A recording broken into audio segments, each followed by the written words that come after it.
ഗുരുവായൂർ ക്ഷേത്രത്തിൽ തൊഴാൻ വരുന്നവർ ഈ കരിങ്കൽ തൂണുകൾ ശ്രദ്ധിച്ചിട്ടുണ്ടോ? ക്ഷേത്രവികസനത്തിന്റെ ഭാഗമായി നടപ്പാതകളെല്ലാം വീതി കൂട്ടിയപ്പോഴും ക്ഷേത്രക്കുളത്തിന്റെ വടക്കുഭാഗത്തുള്ള ആൽത്തറയുടെ അടുത്ത് ഈ തൂണുകൾ കാണാം. ഇതിനു പിന്നിൽ വലിയ ഒരു ഐതിഹ്യമുണ്ട്.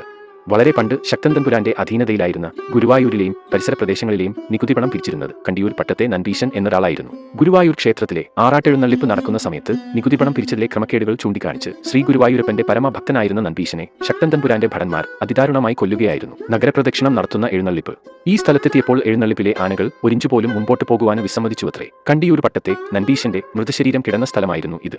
അടിയന്തിരമായി പ്രശ്നം വെച്ചു നോക്കിയപ്പോൾ നമ്പീശന്റെ കുടുംബാംഗങ്ങൾക്ക് സങ്കടമുള്ളതായി അറിയുവാൻ കഴിഞ്ഞു. കുടുംബാംഗങ്ങളെ വിളിച്ചുവരുത്തി തങ്ങൾക്ക് സങ്കടം തീരെയില്ല എന്ന് പറഞ്ഞതിനു ശേഷമാണത്രേ ആനകൾ മുന്നോട്ട് നീങ്ങിയത്. അതിനുശേഷം എല്ലാ വർഷവും ആറാട്ടെഴുന്നള്ളിപ്പ് ഇവിടെ എത്തുമ്പോൾ സകലവാദ്യങ്ങളും നിർത്തി അപമൃത്യുടഞ്ഞ കണ്ടിയൂർ പട്ടത്തെ നമ്പീശന്റെ ഓർമ്മ പുതുക്കുന്നു. നമ്പീശന്റെ ഇപ്പോഴത്തെ അനന്തരാവകാശികൾ വന്ന് സങ്കടമില്ല എന്ന് പറഞ്ഞതിനു ശേഷം മാത്രമേ ആറാട്ടെഴുന്നള്ളിപ്പ് മുൻപോട്ട് നീങ്ങുകയുള്ളൂ. വീഡിയോ ഇഷ്ടമായാൽ തീർച്ചയായും ഈ ചാനൽ ഒന്ന് സബ്സ്ക്രൈബ് ചെയ്യുമല്ലോ.